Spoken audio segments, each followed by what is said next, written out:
Dr. Kim Tae-ho wiped the sweat from his forehead as he climbed the rocky mountain path. The morning sun was already hot, and his medical bag felt heavier with each step. He had been walking for 2 hours through the mountains of Gangwon Province, responding to reports of a strange crash in the remote wilderness. The local farmers had called it in the night before. They said they saw bright lights falling from the sky, followed by a loud explosion that shook their houses. The Earth Defense Force had dismissed it as a meteor, but the United Earth Medical Corps always sent someone to check for possible injuries from debris. Tae-ho was used to these calls.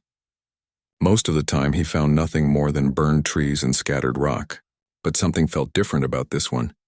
The farmers had described sounds that meteors did not make. They spoke of metal grinding against metal and strange humming noises that lasted for hours after the crash. As he reached the top of a ridge, Tae-ho stopped and stared. In the valley below, smoke rose from what was clearly not a meteor crater.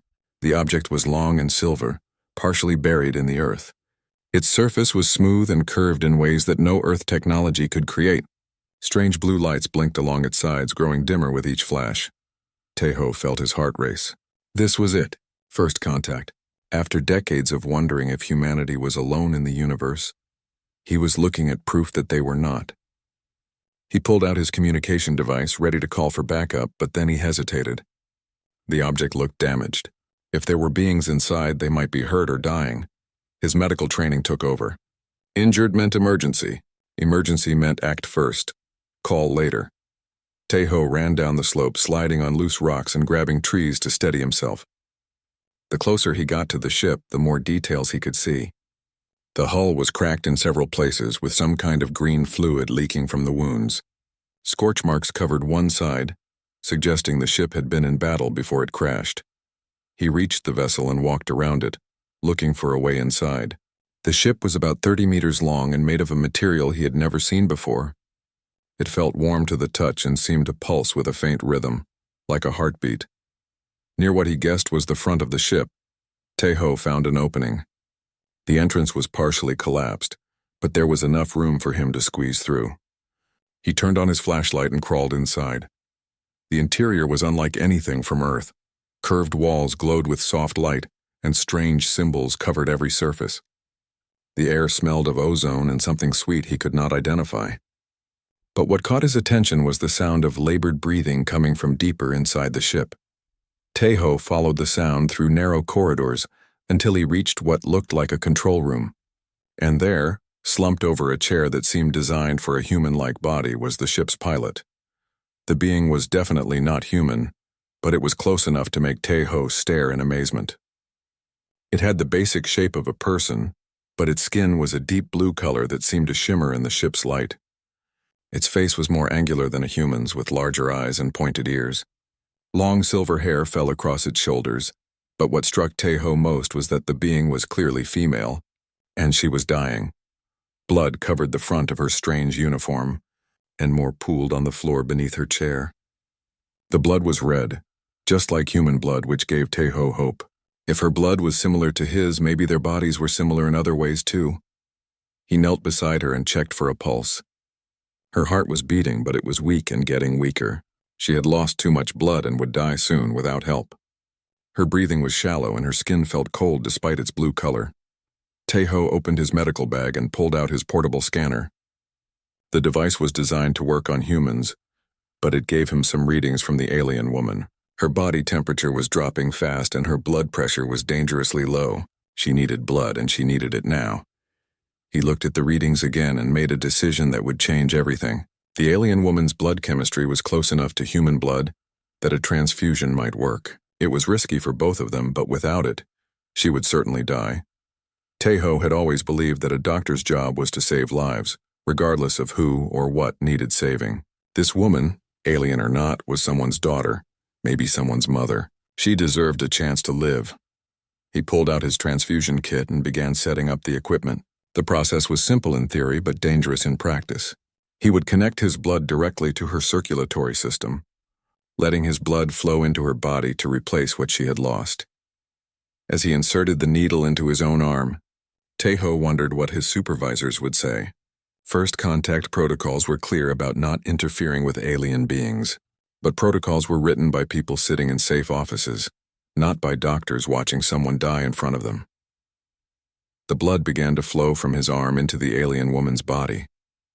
Tejo watched her face for any signs of rejection or allergic reaction. For several minutes, nothing happened. Then slowly her breathing became stronger. Her skin began to warm, and some color returned to her blue cheeks. After an hour of transfusion, Tejo felt weak but satisfied. He had given her almost a liter of his blood, enough to stabilize her condition. Her heart rate was stronger now, and her breathing had returned to normal. She was still unconscious, but she was alive. Tejo bandaged her wounds with supplies from his kit and made her as comfortable as possible in the strange alien chair. Then he sat back and realized what he had done. He had just saved the life of an alien being. He had mixed his blood with hers.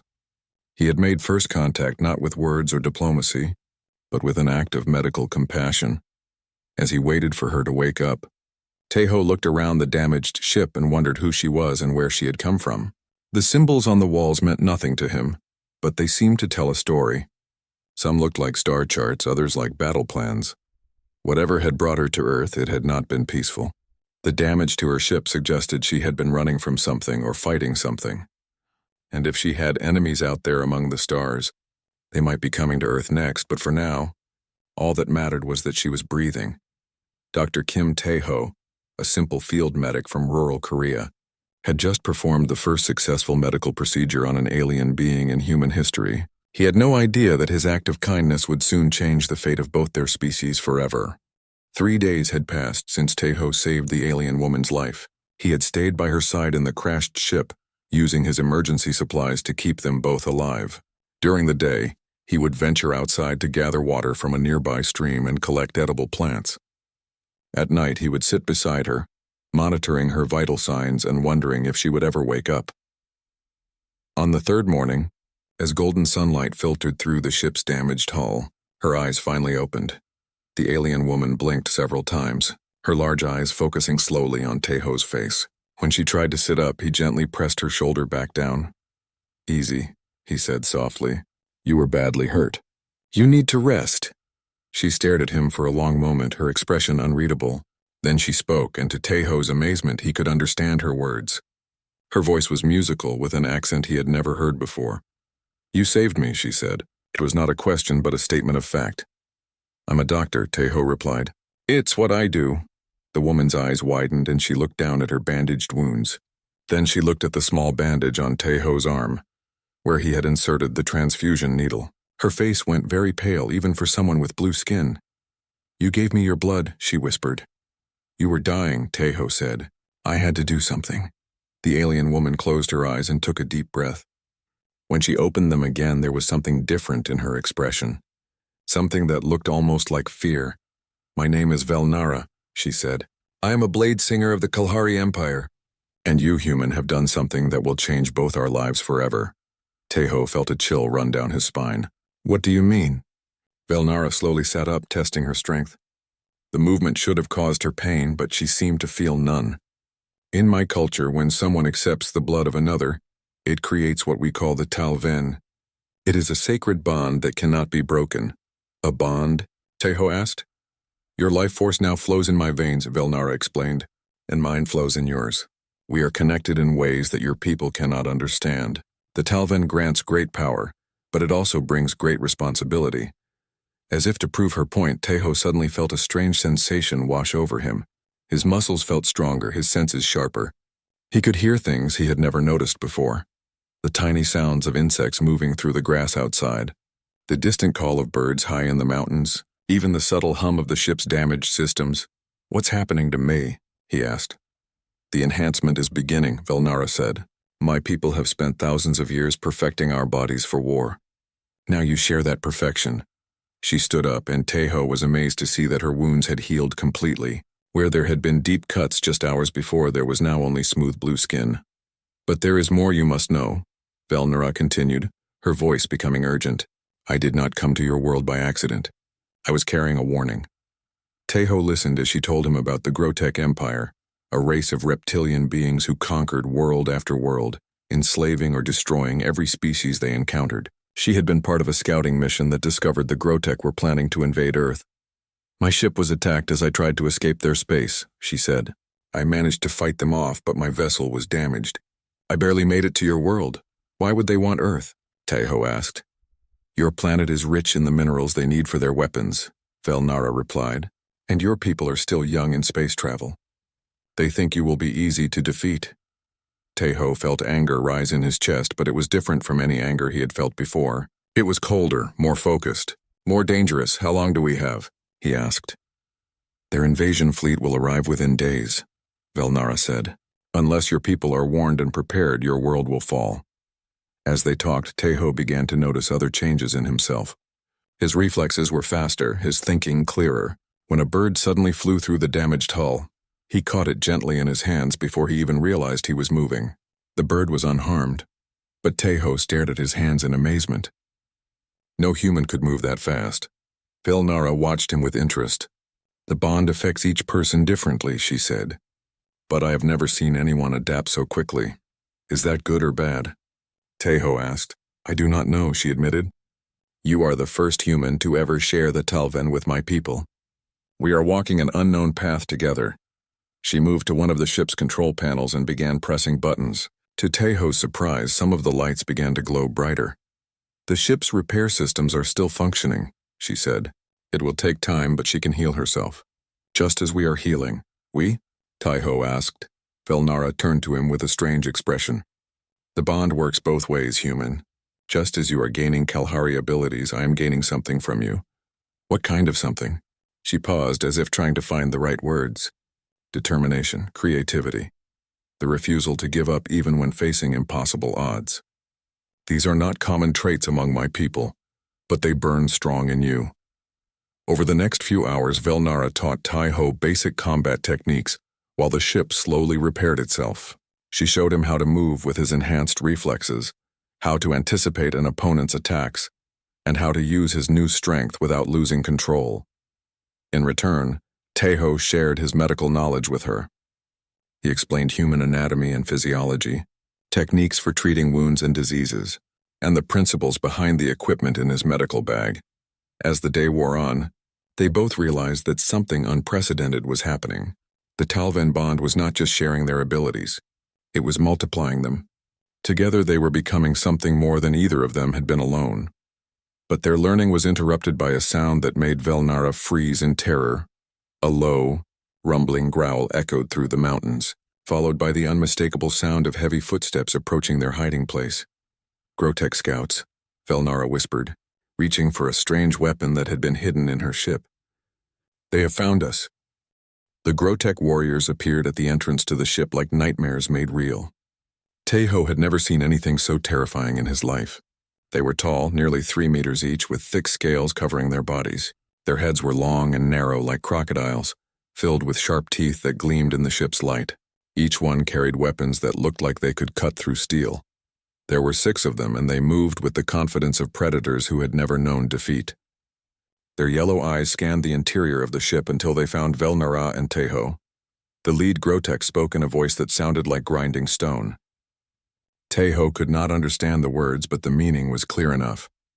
They had come to kill.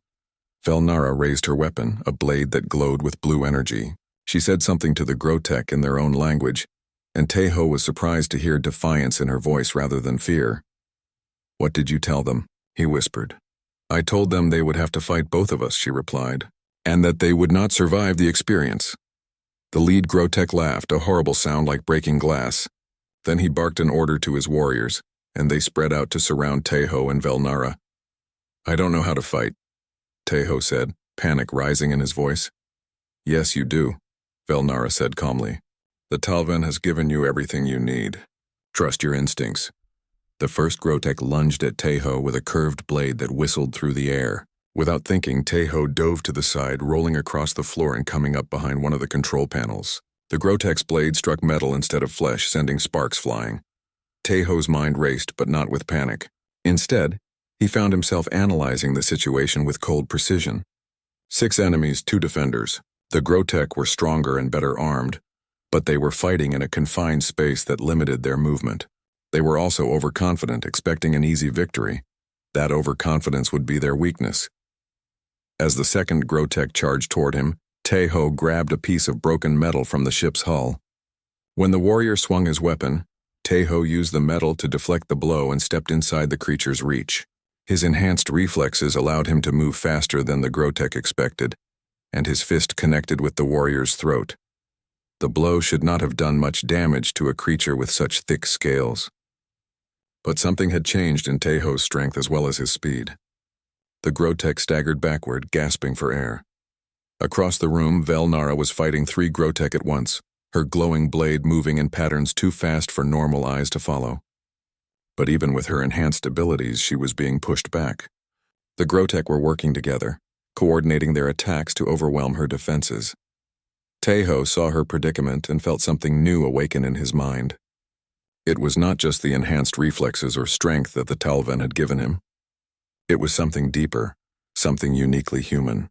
The absolute refusal to let someone he cared about die while he could do something to prevent it. He picked up a damaged piece of the ship's equipment and hurled it at the nearest Grotech with all his new strength. The metal struck the warrior in the back of the head, sending him crashing into the wall. Before the other Grotech could react, Taeho was moving again, using his medical knowledge to target weak points in their anatomy. The creatures might have thick scales, but they still had joints where the scales met. They still had nerve clusters that could be disrupted, and most importantly, they still had to breathe. Taeho fought like no human had ever fought before, combining his enhanced physical abilities with knowledge and determination that surprised even himself. When one Grotech tried to grab him, he twisted away and struck at pressure points that sent the creature tumbling to the ground. When another swung a massive club at his head, he ducked under the blow and drove his elbow into the warrior's solar plexus. But what amazed him most was how he and Velnara began to fight together. Without speaking, they seemed to know what the other would do. When she engaged one enemy, he would attack another from behind. When he was overwhelmed, she would create an opening for him to escape. It was as if they shared one mind between 2 bodies. The bond was working both ways. Just as Taeho was gaining Kalahari combat instincts, Velnara was gaining something from him. She began to fight more creatively, using the environment around her in ways her formal training had never taught. She grabbed loose cables from the ship's systems and used them to trip her enemies. She kicked broken pieces of hull at their faces to blind them. Most importantly, she never gave up. Even when wounded, even when outnumbered, she kept fighting with the same stubborn determination that had made Taeho risk his life to save a stranger. The battle lasted less than 10 minutes, but it felt like hours. When the last Grotech fell, both Taeho and Velnara stood panting in the middle of the destroyed control room, surrounded by the bodies of their enemies. Taeho looked down at his hands, amazed to see them steady despite everything he had just done. He had killed 6 beings, something he would have thought impossible just days before. But he felt no guilt, only a grim satisfaction that he had protected someone who mattered to him. "How did we do that?" he asked. Velnara wiped green blood from her blade and looked at him with something like awe. "I have been trained to fight since childhood," she said. "I have faced many enemies and won many battles, but I have never fought like that before."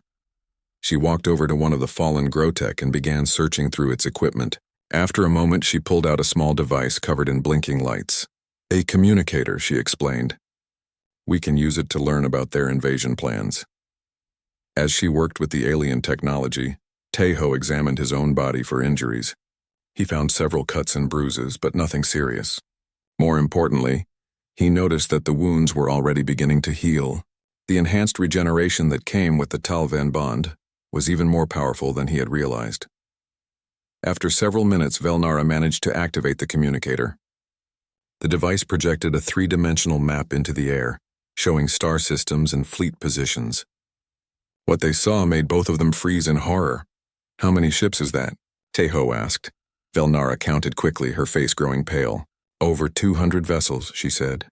"And they are already moving toward your solar system." The map showed the Grotech invasion fleet spread across space in a formation designed to overwhelm any resistance. There were battleships larger than Earth's biggest cities, carrier vessels filled with fighter craft and troop transports carrying thousands of warriors. But what worried Taeho most was the timeline. According to the display, the fleet would reach Earth in less than 3 days. "We have to warn my people," he said. Velnara nodded grimly. Yes, but first we must survive long enough to deliver that warning. She pointed to another part of the map, which showed additional Grotech forces moving toward their current location. The 6 warriors they had just defeated were only the advanced scouts. A much larger force was already on its way to investigate their disappearance. How long do we have? Teho asked. Hours, Velnara replied. Maybe less. Teho looked around the damaged ship, then at the alien woman who had become his partner in a bond he still did not fully understand. 3 days ago he had been a simple field medic. Now he was a warrior preparing to fight for the survival of his entire species. The transformation should have terrified him. Instead, he felt more alive than he had ever felt before. The Talvin bond had given him power, but more than that, it had given him purpose. Then we better get ready, he said. The ship's repair systems worked through the night like tiny silver insects, crawling over the damaged hull and sealing cracks with metallic webbing.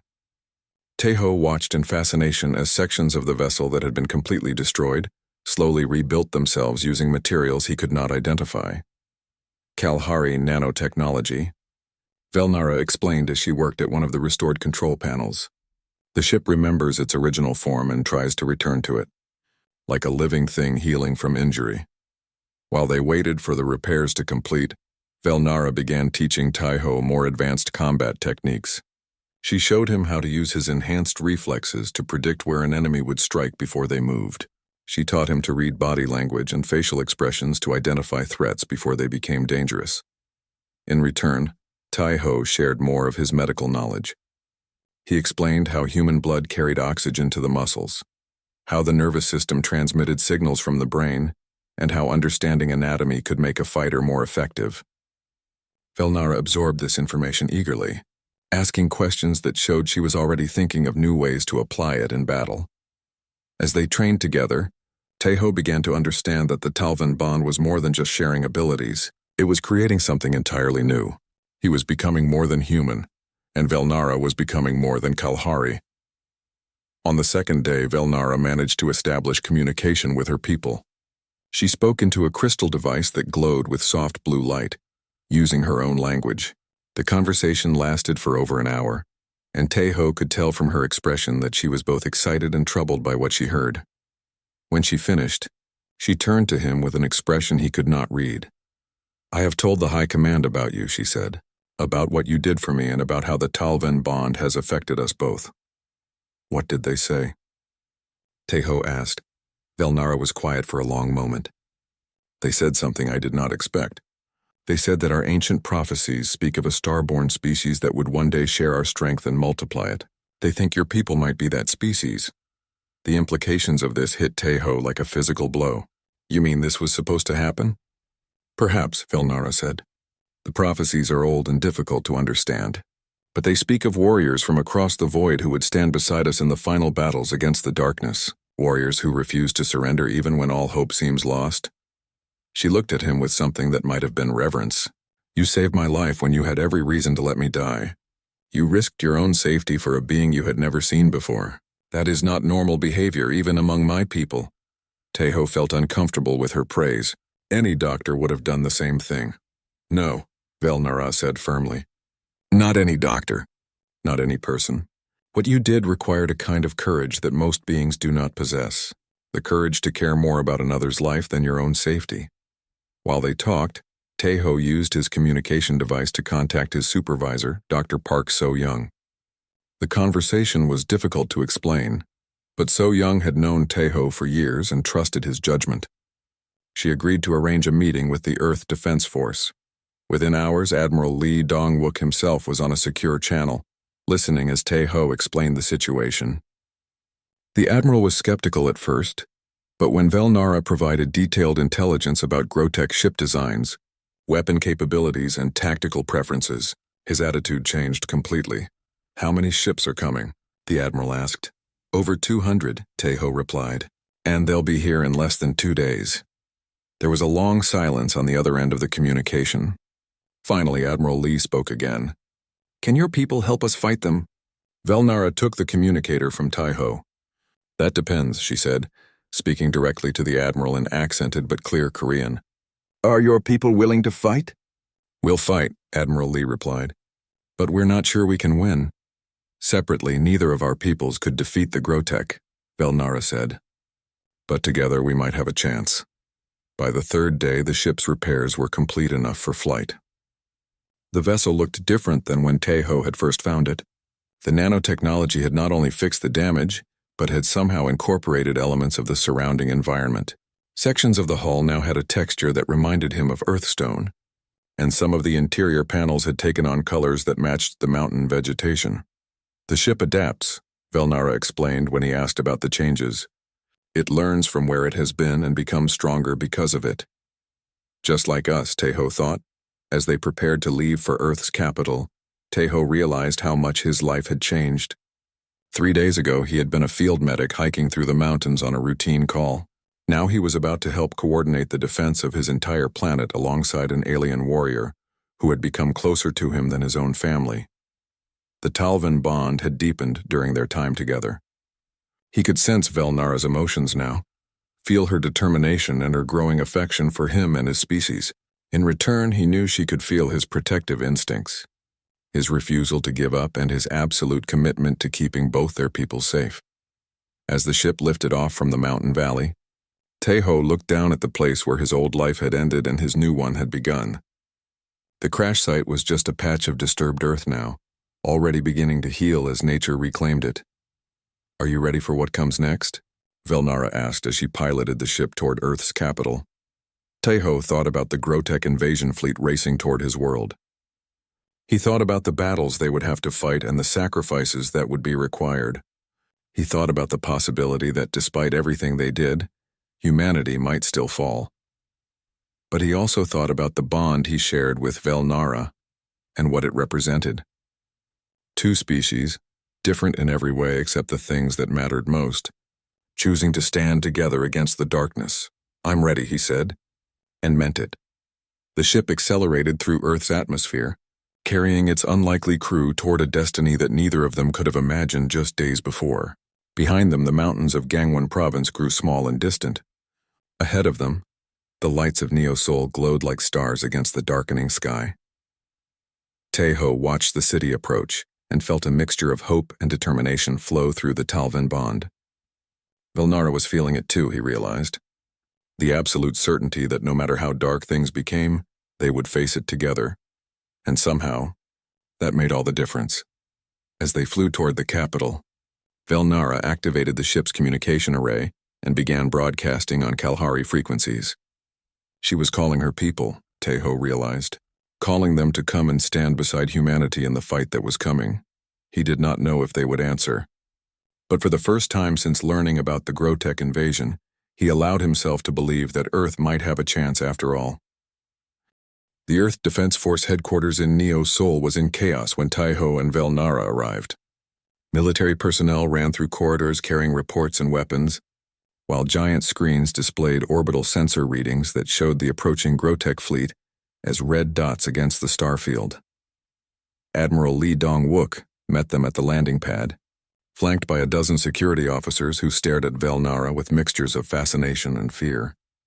She was the first alien being most of them had ever seen, and her blue skin and warrior's bearing made her seem both beautiful and dangerous. "Dr. Kim," the Admiral said, shaking Tejo's hand. "I have to admit, when you called about first contact, I thought you might have suffered a head injury in the mountains." "I understand your skepticism," Tejo replied. "But everything I told you is true.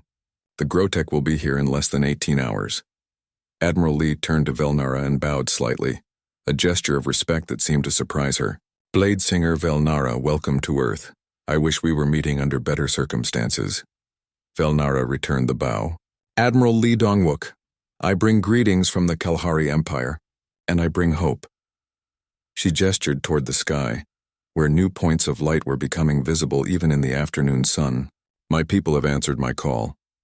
Over the next hour, more than 50 Kalahari ships descended through Earth's atmosphere and took positions in orbit around the planet.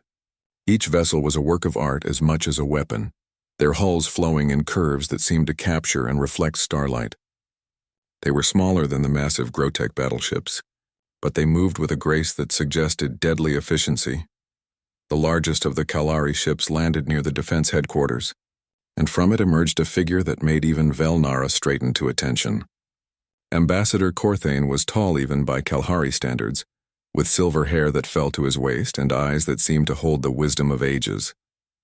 His presence filled the room in a way that made everyone, human and Kalahari alike, feel they were in the presence of something greater than themselves. "Blade Singer Velnara," Corthane said in perfect English, "you have sent us reports that seem impossible. A human who has successfully bonded with our life force?" Velnara stepped forward and gestured to Taiho.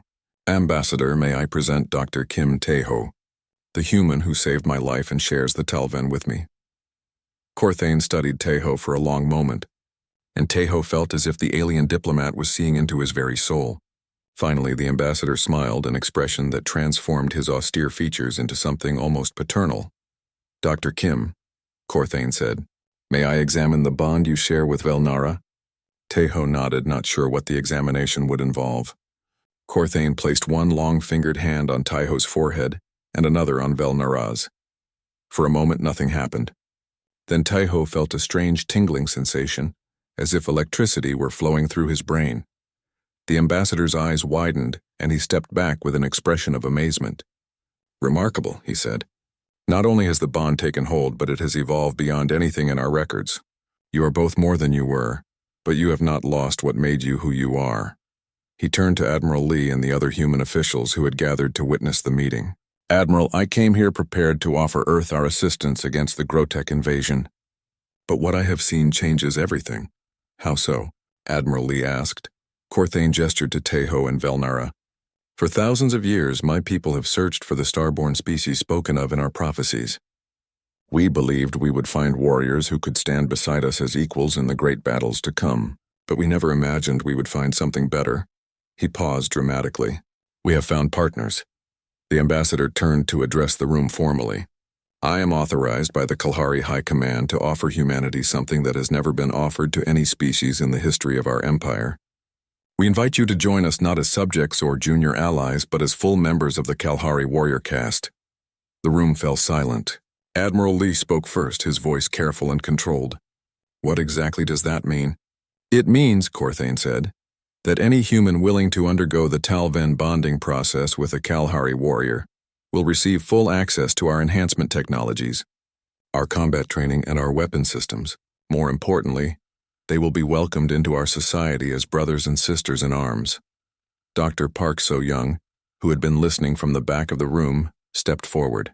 "What are the risks of this bonding process?" Velnara answered. "For most species, the risk of rejection is high, often fatal. But Dr. Kim's success suggests that human physiology is uniquely compatible with our enhancements. There is more," Corthane added. "The bond Dr. Kim shares with Velnara is not like the traditional Talven we have known.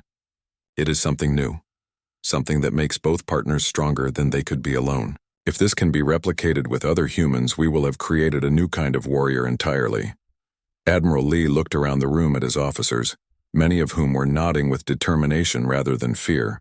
"How many volunteers would you need?" "As many as are willing," Corthane replied. "But I would recommend starting with your best fighters and your brightest minds. The bonding process requires mental as well as physical strength." Colonel Yoon-ji Hai stepped forward. She was one of Earth's most decorated combat veterans, a woman who had never backed down from any challenge.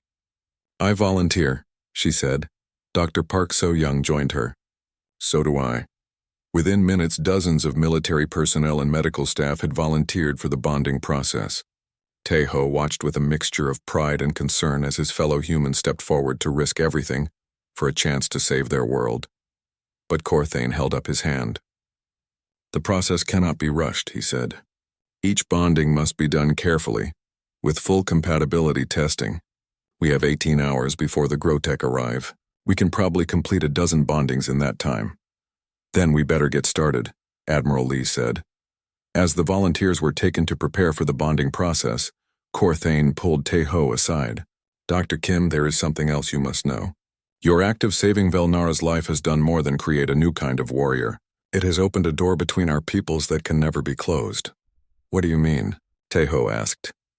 "Before today, the Kalahari Empire saw humanity as a young species with potential," the ambassador explained. "Now we see you as family. Win or lose against the Grotech, that will never change. He placed his hand on Teho's shoulder. You gave your blood to save one alien warrior.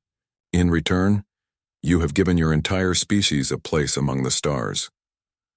Teho looked around the bustling command center, where humans and Kalahari worked side by side to prepare for the coming battle. He thought about the simple decision he had made in a crashed ship 3 days ago, and how it had led to this moment. I just did what seemed right, he said. Corthane smiled. That, Dr. Kim, is exactly why the prophecies spoke of your people. Among all the species we have encountered, only humans consistently choose to do what is right even when it is dangerous, even when it offers no benefit to themselves. As the hours passed and the bonding ceremonies began, Teho realized that his unthinkable reward was not just personal enhancement or even survival. It was the knowledge that his choice to save one life had opened a path for humanity to become something greater than they had ever imagined possible. The Grotech were coming, and the battle would be terrible. But for the first time since learning of the invasion, Teho believed they could win. Not because they were stronger than their enemies, but because they were no longer fighting alone. The Grotech invasion fleet dropped out of hyperspace at the edge of Earth's solar system, like a plague of metal locusts. 200 ships spread across space in perfect formation, their dark hulls bristling with weapons that could crack planets. They had done this dance of conquest dozens of times before, and they expected it to end the same way it always did, with complete victory and a new world to strip of resources. But as they approached Earth, the Grotech commanders began to receive reports that confused them. The planet was not defenseless as their intelligence had suggested. Ships were rising from the surface to meet them, and these ships moved with a coordination and purpose that spoke of experienced warriors. Admiral Lee Dong-wook stood on the bridge of the Earth Defense Force flagship, watching the tactical display as human and Kalahari forces moved into position. Beside him, Ambassador Corthane observed the enemy fleet with the calm patience of someone who had fought in 100 battles. They're slowing down, Admiral Lee noted. They weren't expecting resistance. The Grotech are used to fighting frightened prey, Corthane replied. They do not know how to face warriors who refuse to run. In the ship's medical bay, Teho worked alongside Dr. Park So-young to prepare for the casualties that would certainly come. Both of them now carried the Talven bond, and both had been amazed by how much their abilities had improved. So-young's bonded partner was Nalkira, a Kalahari healer whose knowledge complemented her own medical training perfectly. The bonded pairs are reporting enhanced coordination beyond our expectations, So-young said, as she organized medical supplies with superhuman efficiency. It's like they can read each other's minds. Teho nodded. Across the ship, 12 human Kalahari bonded pairs served in various roles. Colonel Yoon Ji-hai had bonded with Tor Malik, a veteran warrior, and together they commanded the fighter squadrons with tactical brilliance that surprised everyone. Engineer Kim Min-soo worked with his partner Kelvona to modify weapon systems in ways that neither human nor Kalahari technology could achieve alone, but the real test was about to begin. The Yao, first wave of Grotech fighters, swept toward the Earth Kalahari fleet like angry wasps. They outnumbered the defenders 3-1, and their ships were larger and more heavily armed. By every tactical calculation, the defenders should have been overwhelmed in minutes. Instead, something unprecedented happened. The bonded human Kalahari pairs fought with a coordination that defied explanation. When Colonel Yoon attacked from one direction, Tor Malik would anticipate her move and strike from another angle before she even gave the command. When Engineer Kim modified a weapon system, Kelvona would already be preparing the next upgrade they would need. Teho watched the battle through the ship's sensors, amazed by what he was seeing. The human fighters were using tactics that no military academy had ever taught, combining Kalahari precision with human creativity in ways that confused the Grotech completely. They would feint in one direction while their bonded partners attacked from another. They would sacrifice positions to save their partners, then watch as those same partners turned apparent defeat into impossible victory. They fight like they have one mind between two bodies, Corthane observed with wonder. But the Grotech were not easily defeated. When their first wave failed, they sent their heavy battleships forward to crush the smaller Earth Kalahari vessels through sheer firepower. The massive ships opened fire with weapons that could destroy cities. filling space with deadly energy beams. This was when the true nature of the human-Kalari partnership revealed itself. Velnara and Tai-Ho had been assigned to the flagship's Strategic Command Center, where they worked with Admiral Lee to coordinate the defense. As the Grotech battleships advanced, Tai-Ho found himself thinking not like a doctor but like a tactician, seeing patterns and weaknesses that his medical training had never taught him to recognize. "The big ships are powerful but slow," he said, studying the tactical display. "They're designed to fight enemies who will stand still and trade firepower." Velnara smiled, understanding his thought immediately. "But we are not going to stand still." She opened a communication channel to all the bonded pairs. "Execute pattern Talvin 7, she ordered, using a tactical formation that had never existed before this moment, but which every bonded pair understood instinctively. The Earth-Kalahari forces scattered like leaves in a storm, moving in seemingly random directions that made no sense to the Grotech commanders. The enemy battleships tried to track their targets but found themselves shooting at empty space as the smaller ships darted between their fire. Then, when the Grotech ships were fully committed to their attack formation, the scattered forces suddenly converged from 12 different directions at once. Each bonded pair attacked a different target, but they did so with perfect timing that created a cascade of explosions across the enemy fleet. The largest Grotech battleship, the one carrying their fleet commander, found itself under attack by 3 bonded pairs working in perfect coordination. Colonel Yoon and Tor Malik disabled its engines while Engineer Kim and Kelvona overloaded its shield generators. Then Velnara and Tai-Ho delivered the killing blow, using the ship's own weapons against its command center. As the flagship exploded, the remaining Grotech forces began to break formation. They had never faced enemies who fought with such coordination and determination. More importantly, they had never faced enemies who refused to surrender even when outnumbered and outgunned. "They're retreating," Admiral Lee announced, hardly believing his own words. But the retreat quickly turned into a rout. The bonded pairs pursued the fleeing Grotech ships with relentless efficiency, destroying or capturing every vessel that did not escape into hyperspace. Within 6 hours of the battle's start, the invasion fleet had been completely defeated. In the aftermath, as rescue ships searched for survivors and engineers assessed the damage, Tai-Ho found himself standing in the observation deck with Velnara, looking out at the stars that no longer seemed alien and hostile. "Is it over?" he asked. "This battle is over," Velnara replied. "But I think our real journey is just beginning." She was right. Over the following weeks, more Grotech fleets attempted to attack Earth, only to find a world defended by warriors unlike anything they had ever encountered. Each defeat spread word throughout the galaxy that humanity and the Kalari Empire had formed an alliance that changed the balance of power among the stars.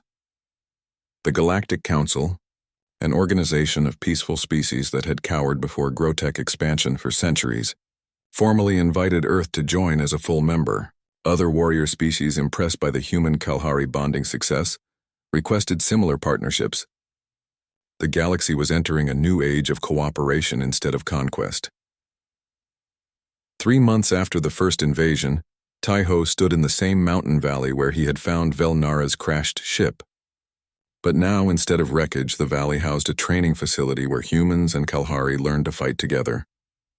Young people from both species worked side by side, their bonds creating friendships that would last lifetimes. Dr. Park So-Young approached him, carrying a datapad filled with medical reports. "The bonding success rate is now over 90%, she said. "We've created 200 bonded pairs in the last month alone." Tai-Ho smiled, watching a group of human children playing with young Kalahari in the afternoon sun. "Sometimes I can't believe this all started because I helped one injured person." "That's the thing about doing the right thing," So-Young said. "You never know how far the ripples will spread." Ambassador Corthane had offered Tai-Ho a position as Earth's first ambassador to the Kalahari Empire, a role that would take him to the stars and into adventures he could barely imagine. But he was in no hurry to leave. There was still work to do here, bonds to form and lives to save. As the sun set over the mountains, Velnara joined him on the observation platform.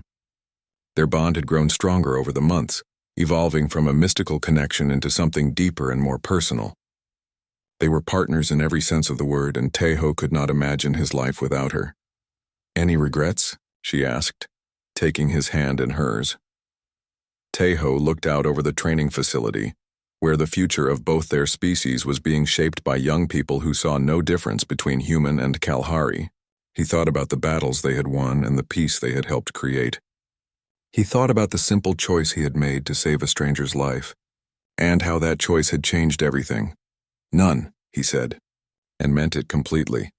The stars were coming out now, no longer cold and distant but warm with the promise of friendship and adventure.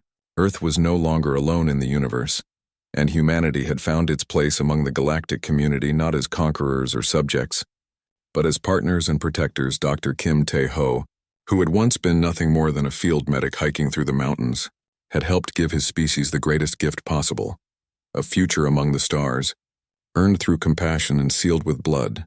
And in the growing darkness, surrounded by friends from two worlds, he finally understood the true meaning of the unthinkable reward. It was not power or glory or even survival. It was the knowledge that sometimes the smallest acts of kindness can change the fate of entire civilizations. The bond between human and Kalahari would endure for generations to come, a